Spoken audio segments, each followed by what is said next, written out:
tons of people outside today. What's going on, huh? And what was going on today? Well, I guess with that in mind, there were a lot of people here in Canada that were really upset. There was that story, if you guys remember, where there was a Huawei executive that was kept, I guess, in house arrest, if that's what you want to say, because of some kind of US extradition agreement. And they've been delaying the thing for so long. And just recently, it says here, Huawei's Meng Wanzhou flies back to China after deal with US.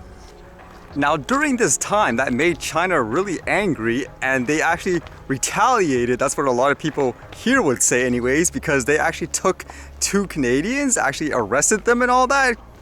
And during this time, China kept saying, nope, we didn't arrest them because you took her in. This is completely independent. They were spying on us and all that. And they had all these, like, quote, I guess, court cases where no reporters and stuff were allowed. And then just like that, when this was announced, like here, people posting breaking 12 minutes ago.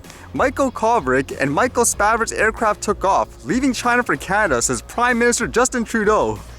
And as people reported, it says China releases detained Canadians Kovrig Spavor after extradition against Meng Wanzhou dropped. Can you imagine that? How can anyone say, okay, they did not apprehend them as retaliation?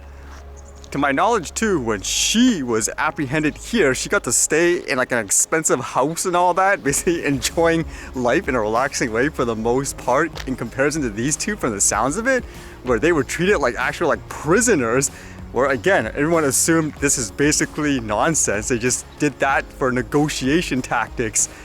In many ways too, when you think about it, they don't even try too hard to hide the fact that there was like no case really against them. It's right when this ends, here you go, have them back.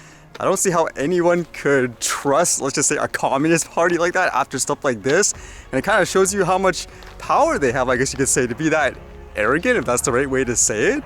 Like, without even, again, trying to hide the fact that, oh, we're done with these guys. It makes you wonder how the world will react, or do they just have too much control right now, I guess you could say.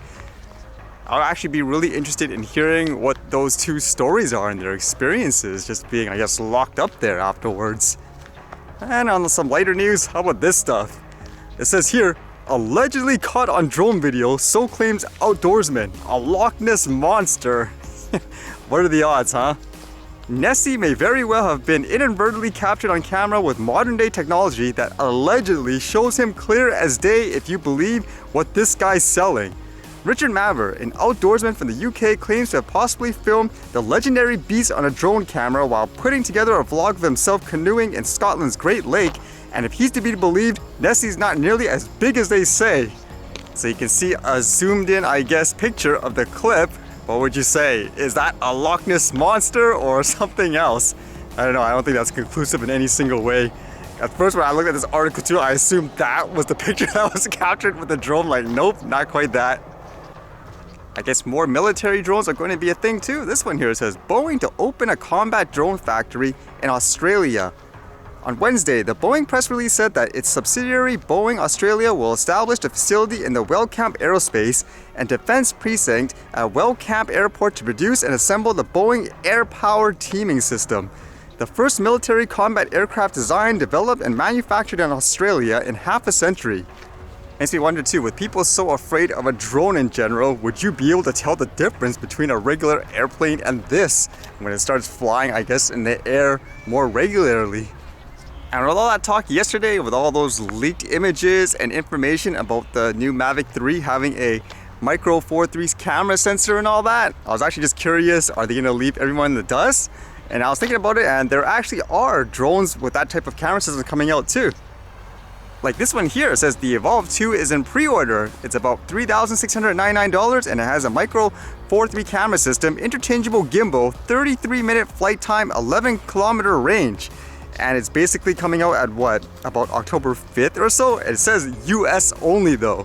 So would this be an option for people? But I guess the thing to keep in mind too is a lot of companies are actually catching up pretty quickly.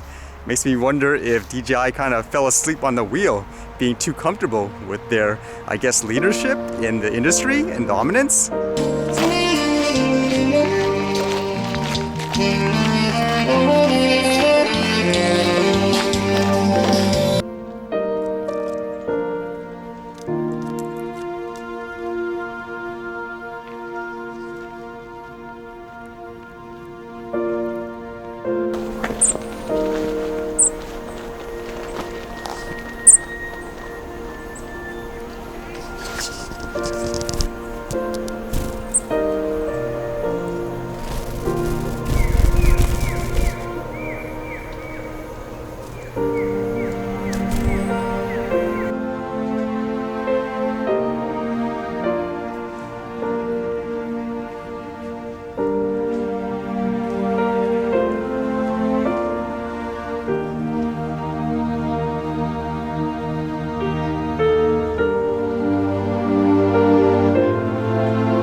All right, see you guys later.